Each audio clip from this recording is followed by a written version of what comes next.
Вот ситуация в Пукальпе по поводу безопасности.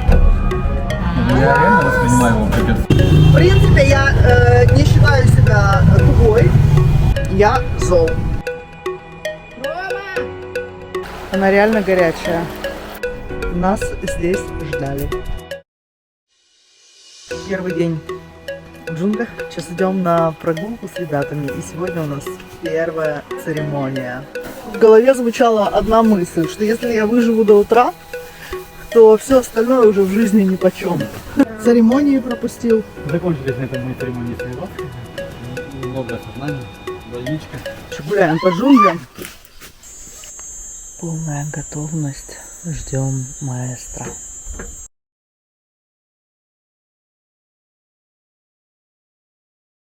Первый день в джунглях. Вообще фантастически. Поспала. Классно отдохнула. Сейчас идем на прогулку с ребятами. И сегодня у нас первая церемония. Девчонки пришли в Шипибо. Хотят продать или поделиться своим творчеством. Они вышивают, делают разные поделки. И завтра попросили презентовать их арт, вот, чтобы заработать денежек. У одной там девочка учится, заканчивает школу, у другой еще что-то. В общем, мы для них одна из немногих возможностей заработать немного денег, потому что они живут как бы вот здесь. И здесь других источников, как заработать, практически нет. Давай. И дождь не так Вот застанет. он там, да, с удовольствием. Отлично. Идем смотреть тамбу. Как раз то там, где есть водопад. Я безумно люблю это место. И вот если меня спросят о самом лучшем месте на Земле, то я скажу, что это место. Это место в джунглях, где нет интернета, где течет горячая река, где люди, которые заботятся о тебе, и простая еда, где можно почувствовать себя собой.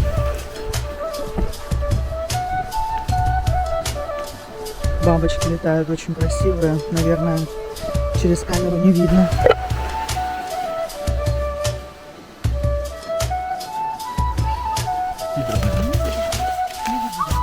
Да, прикинь, ты один посреди джунглей, сидишь в этом одиночном тамбо, и тебе начинает слышаться и видеться разные штуки. А тем более после лавки. А тем более не видится они есть, а после лавки вообще.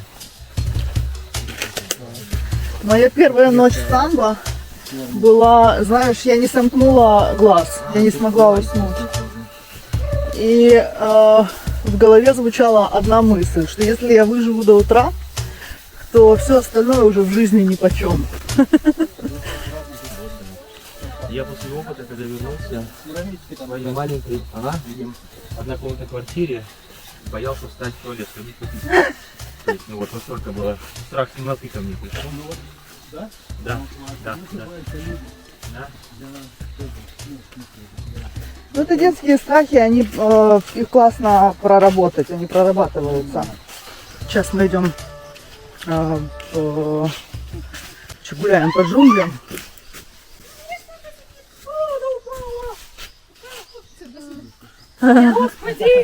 Кто-то. В общем, мы сейчас идем глянуть тамбо. Тамбо — это такой одиночный домик, где можно проходить углубленную практику айаваски. И я несколько раз проходила эту практику. То есть ты после церемонии на несколько дней можешь уйти в этот домик и вот там медитировать, находиться с собой наедине. И так можно проработать очень большое количество страхов, большое количество состояний, не очень хороших. Сейчас пробираемся. То есть этот домик, или эти домики, они находятся в удалении от деревни. И ты проводишь в них ночь, несколько ночей, кто-то недели, кто-то пару недель. Я знаю, что люди диетировали месяц здесь, но я не из таких. Максимум у меня было, наверное, дней 5. Уже не помню. Можно уединиться. Ну такое себе. Надо прям быть смельчаком. Надо быть смельчаком. У меня Гена за стеночкой, думаю, слава богу. Если что, он рядом. Ты здесь жил? Я здесь тут ли был? Да, мы по очереди. Тань, ты тоже здесь жил? Да.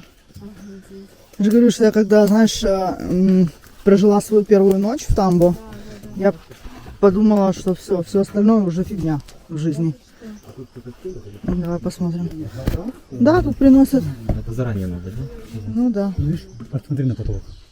А благоустроили. Да, здесь перетянули все. И вот так ты сидишь, как бы тебе еду приносят 2 или 3 раза в день. И делаешь ничего. Здесь интернета, понятное дело, нет. И скучаешь, переживая себя. Давайте попробуем. Сейчас мы пробираемся к другому тамбу.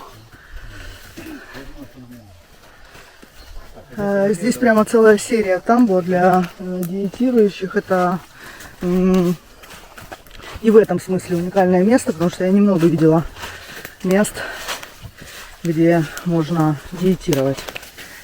И маэстро сам является вегеталистом и диетирующим, поэтому он вот сделал такие локации или сделал такую возможность для тех, кто хотел бы попробовать, ну, скажем так, айаваску или диету. Это уже более углубленная работа с медициной. Кусаются комары, поэтому я такая почесался здесь, почесался там. Вот, и мы подходим ко второму тамбу. Здесь больше света просто, да? Видите, спокойствие у нас ассоциируется с... Я то больше люблю. Мне вот там больше нравилось. Давайте заглянем. О, ящерицы бегают огромные такие. Давайте заглянем внутрь этого тамбо. Да, его немножко благоустроили или сильно благоустроили, когда мы здесь проходили с Романом свои диеты. Здесь было сильно проще.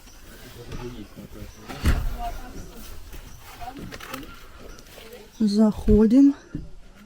Вот, здесь уже даже есть матрас. Его застилают.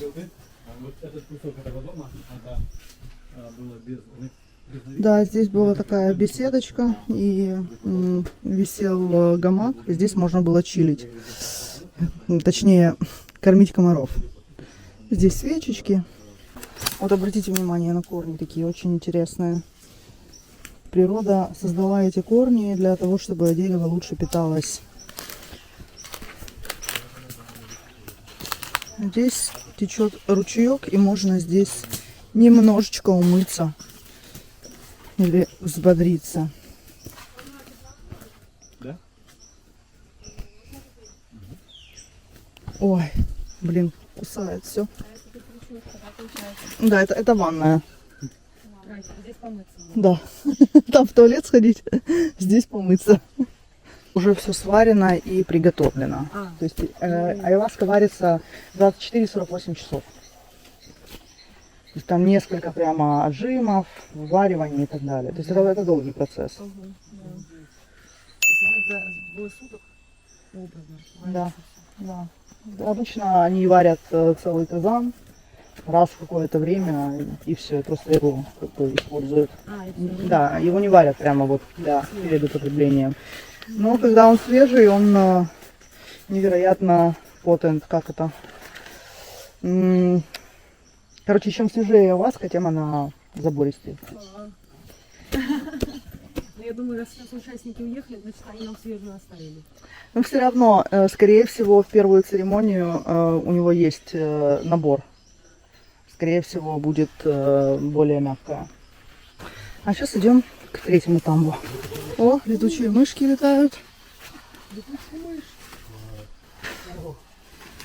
Такие вертолеты. Это вас больше боится, чем Да, да.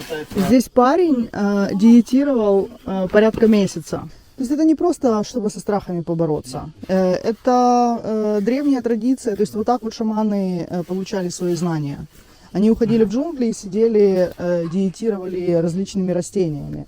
То есть ты когда идешь в тамбу и сидишь на диете, то ты принимаешь определенные растения силы. В зависимости, ну, то есть по договоренностям или тебе шаман назначает, либо если ты опытный, приходишь к нему с идеей типа: маэстро, я хочу диетировать вот это растение, там, агасача, такое базовое.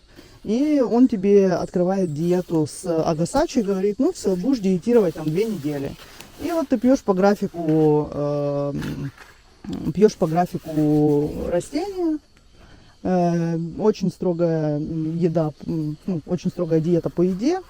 Ты ни с кем не коммуницируешь, тебе приносят. Да, и тогда растение раскрывается и учит тебя тому, что оно знает. Вот как-то так. То есть это не просто типа по приколу посидеть, это, да, это история про получение знаний. Тамбо, пей и учись. Ну, потому что как бы обучение происходит от самой природы, от того, что внутри тебя происходит. И ты обучаешься быть с этим, регулировать это. То есть, когда мы в социальном мире, то у нас есть выбор не делать. И мы, соответственно, очень легко переключаем свое внимание и уходим от той или иной трудности, более глобальной, ну, если это возможно. А в основном это возможно. А здесь получается, что такой возможности нет. То есть мы в окружении природы, и все, что приходит, нам некуда переключиться. Нет там телефона, связи, не с кем обсудить, это обсудить, не пожаловаться никому. И ты понимаешь, что тебе с этим нужно справляться, как бы разбираться. Поэтому, ну, вот мы много говорим, да, про там, то, что чем больше навыков, ну, как бы практик разных, проработок там, с психологом, психотерапевтом, коучем, гештальтерапевтами, медитативные навыки. Вот, чем больше мы имеем до момента прихода на айваску, тем больше инструментария у нас с собой для того, чтобы дальше работать с тем, с чем нужно будет поработать. Мы по сути не знаем, с чем нам дальше работать. Ну и там будет такой, да, следующий левел. Вот это бананы растут. Вот этот банановый цветок. Я не знаю, виден он или нет. Господи, через камеру не вижу. Вот он. И вон бананчики маленькие. Что тут у нас еще есть? Это ананасы. В огороде растут. Нет плодов. Вот здесь, в принципе, везде проходят такие, ну, типа, сера выходит вместе с вот этой водой горячей. И, может быть, даже получится увидеть вот эти места, где она выходит.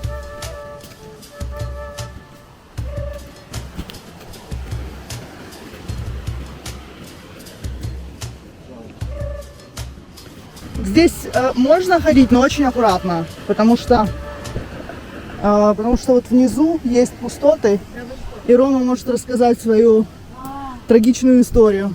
Роман пришел сюда один, в кроссовках, Модный парень. и думал, как бы пройти дальше, вдоль реки. И пошел вот туда. Не уверен, что сюда, но скорее сюда. Хотя я видел, что из-под камней, но чувствую, нет такого места.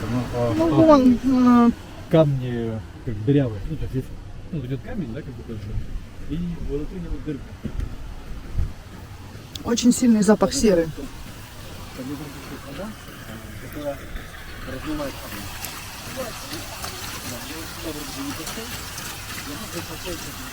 То есть здесь вода предельно горячая. И там вода предельно горячая. А потом, ну, как бы, ну, короче, Двумя ногами провалился? Да. Ну, вы знаете, я подозревал, что такое может быть, но голова глупая, очень. Тупой, я бы сказал даже. И я такой, я потрогал, ну, типа, Ну, вроде как можно. Да? Да. И провалился. Отталкиваюсь. И вторая нара. Я выпрыгиваю, но там была воды по щиколотке. Вот так. Да. Ну я ошибаюсь ноги полностью. Так он 3 недели не ходил. О, с этого момента. Церемонии пропустил. Закончились на этом мои церемонии с ayahuasca. Но это был прекрасный опыт. Как дураков учить. Да? Вот. Много осознаний. Больничка. Перевязанные ножки, да, были? Да. Каждый день прочищали. Уже в Анории, вот в этом селе, Да. которого Тебя на туда берегу. отнесли, да? Мгм. Да, ну, интересно было. Ой.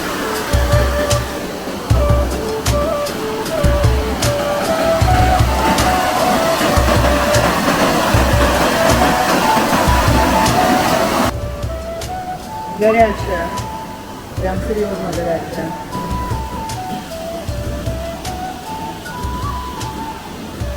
Сейчас маэстро нам покажет айаваску, как она растет. Вот это она. А вот это листики айаваски. Ayahuasca Mariri. Chiquititos, ¿sí? Chiquitos, los ojitos de este. Мгм. Что вы показываете?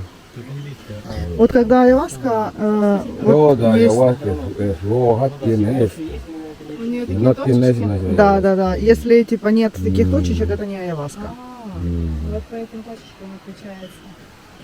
Но он наверняка отличается не только по этим точечкам. Однозначно, Ayahuasquita. понимаю. Мишу? Bueno, dicen en sus idiomas de esto. Кошка. Кошка. Кошка.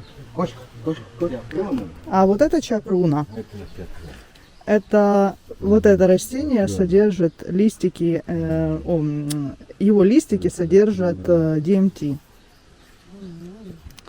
И в зависимости от того, в какое время суток ты их собираешь, у них либо больше DMT, либо меньше DMT. То есть даже время сбора важно.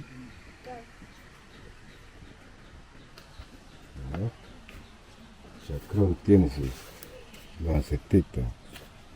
¿Qué tiene? Eso. Окей. Chacrón. Это тут как различается?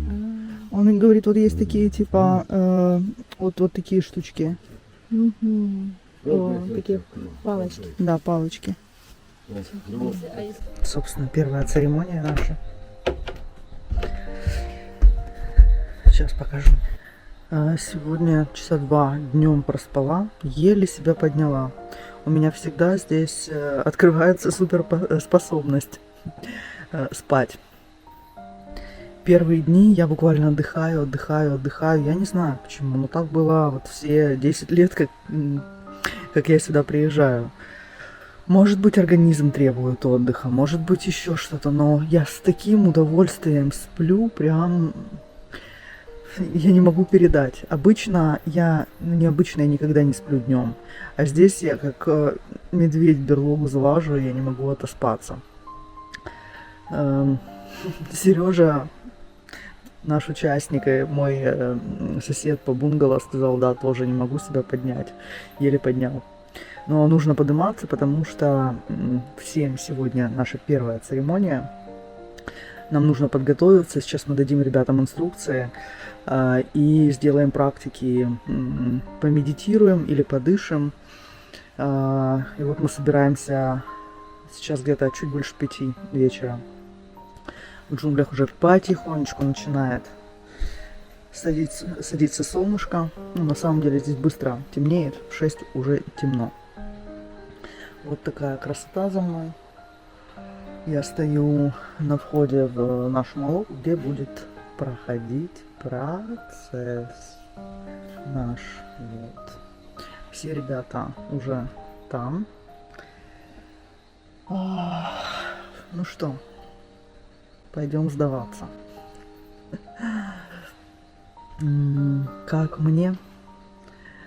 Нет, мне не волнительно, мне интересно. Хотя бывает и волнительно, несмотря на то количество церемоний, которые я прошла. Мне интересно, я в предвкушении, потому что очень люблю попеть вместе с маэстро. Это для меня праздник. Да, немножко при параде. Пойдемте.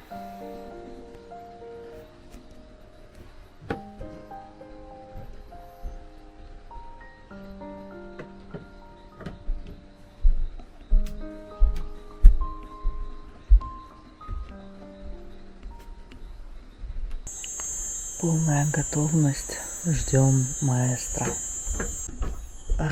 Большой сюрприз или большой подарок, что сегодня в церемонии будет участвовать Айме, жена маэстро, ну, бывшая жена. Вот, нам очень повезло.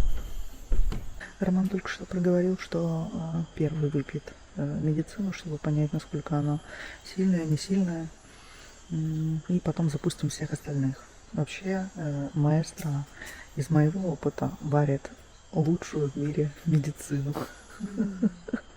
Вот сколько я не пробовала, его медицина по-настоящему волшебная.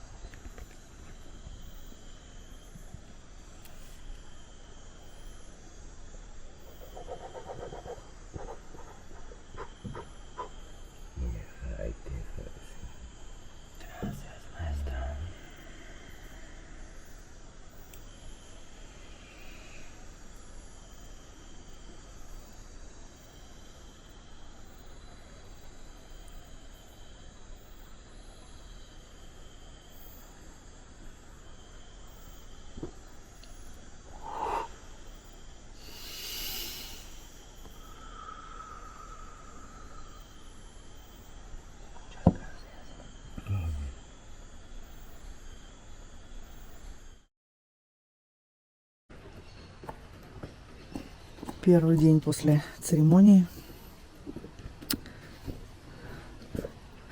Роман несет оборудование, чтобы мы смогли поговорить.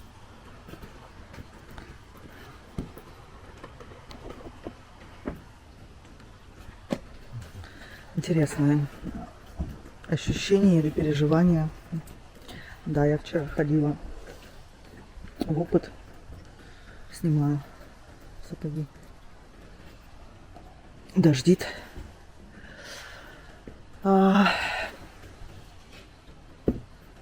Сейчас. Вот здесь будем разговаривать. Такое пространство. Я пила 2 раза. Первый раз я когда выпила, я почувствовала ее сразу. И подумала, что ой-ой-ой, пахнет жареным по консистенции и по первичным эффектам. Ну, то есть она сильная была. Сильная, но мягкая. Не такая, что земля уходит из-под ног. Ну, я не буду описывать, что происходило внешне. Я больше скажу про те выводы, которые я для себя сделала. Это не очень новое, но это про воспоминания, да. Я увидела, что я ожесточилась в последнее время. Наверное, это с переездом в Португалию произошло. Потому что много процессов, много, типа, вот нужно, чтобы было все четко. Я говорю, ты делаешь. Если я говорю, ты не делаешь, у меня это много времени от меня отнимает. Ну, там целая цепочка, я не хочу оправдывать себя, но я стала жестче, я стала агрессивнее. И я увидела конкретные ситуации, вот одна из которых я в кафе наехала и сказала так. Я сказала, мне нужно это, вы это не сделали, можно было по-другому. И как будто бы вот эта агрессивность и злость, она для меня, типа, я считаю, что это правильно. Хотя на самом деле нет. Ну, я вспомнила про книгу, которую я читала в самолете Дейла Карнеги. Он описывает это инструментально, то есть что нужно делать для того, чтобы условно быть успешным в социальной среде, но то, что он описывает, это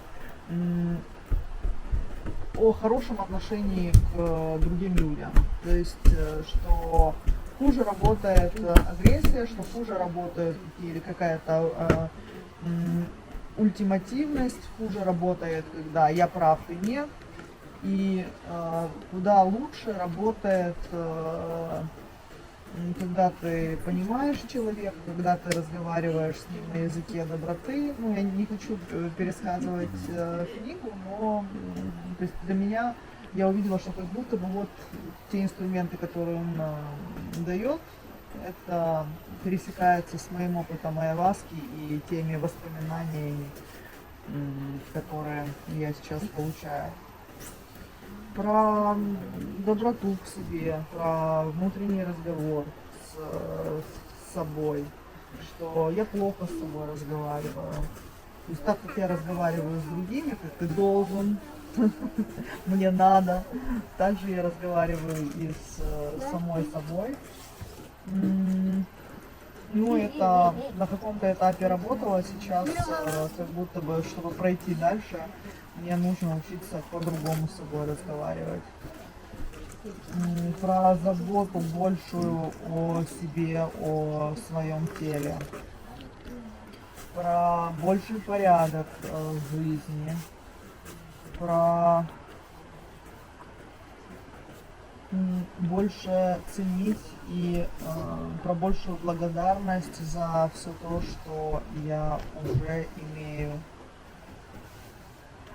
Что случается вот это «мне надо», включается гонка за великолепным будущим и просирается вот все то, что есть уже сейчас, и уже сегодня, оно как будто бы обесценивается, этого типа уже мало. Вот. Ну и много состояний таких очень положительных и благостных. Сердце или вот сердечная чакра, зона, прям горела огнем, но хорошо горела. Я могу говорить долго, но не буду. Это ощущение ловило все эти моменты. Мы с тобой разговариваем. Оно приходит как знание. То есть ты просто откуда знаешь, что это вот этот, то, что ты говоришь, это то, тебе приходило на слова, вот это состояние. Оно даже не словами, оно безмолвно приходит как знание. Вот как прямое. То есть я попадаю в поле, где есть все ответы. И я смотрю, типа, окей, условно, что не так в моей жизни сейчас. И оно приходит вот как знание. Ну смотри, ну, благодарность, там, невежественная свинья в текущей жизни. Да, да. Там, смотри, отношения с людьми. Да, да. Ну вот как-то Просто так. какой-то такой диалог в голове сама с собой, закрытыми глазами. Ну, можно сказать, что с самой собой, можно да. сказать, что... То есть я даже не пытаюсь понять, с кем это диалог. Для меня важен просто контекст или месседж, который я получаю. Как ты себя чувствуешь, Роман? Я себя чувствую, как обычно, на второй день, находясь в джунглях. Меня прибивает, у меня в половину меньше сил, состояние желания лежать, уменьшение мыслительных процессов. И это все означает, что все хорошо. Ну, сейчас была как будто бы антиреклама. Ну, потому что пить айваску — это же не про как понюхать. Когда нюхаешь, то ты точно с удовольствием в праздник, у тебя все активируется, да, ты платишь за это своим здоровьем. А про айваску это про соблюсти ряд правил, выдержать длинную диету, посетить аскезу, пребывать в аскезе, максимально уединиться, дабы Короче, фигня какая-то. чистить пространство внутри себя для возможности наполнить себя и выйти за пределы А в чем прикол? известного мира. Прикол в употреблении айваски? Что? В употреблении айваски прикол? Ну да. Ну, то прикол в том, что каким-то образом многие растения что-то делают с мозгом или внутри мозга такое, что как будто бы ты прочитываешь сотни книг умных, и не только ты их прочитываешь, но ты их осознаешь и переживаешь. То есть как будто бы знания вливаются в тебя по какому-то неизвестному каналу, и тебе для этих знаний не пришлось несколько десятков лет проживать какой-то опыт, ну, проходить опыт, ты их как-то получаешь, эти знания. И они становятся, они устраиваются в собственную базу, ну, как инструментарий для жизни, да, мы же вот живем, мы накапливаем жизненный опыт, и мы постоянно руководствуемся тем, что мы прошли. И вот знания с айваской, они встраиваются в этот накопившийся опыт, как тоже, как будто бы опыт. Вот, и по сути, ну, я бы сказал, что айваска это такие витамины для мозгов. Только громче. Прям очень серьезные витамины для мозгов. И поэтому польза, которую по факту получаешь от этого опыта, она стоит того, чтобы подиетировать, чтобы поместить себя в некомфортные условия, чтобы взять аскезу в контексте выхода из социального мира и ограничения себя в связи с людьми и уединение. То есть оно все стоит того, это однозначно. Поэтому я сейчас здесь, поэтому я погружаюсь в это, поэтому я набрался аскез. И сейчас одна из важных моих задач это больше молчать. Поэтому, Татьяна, заканчиваем. Я пошел молчать.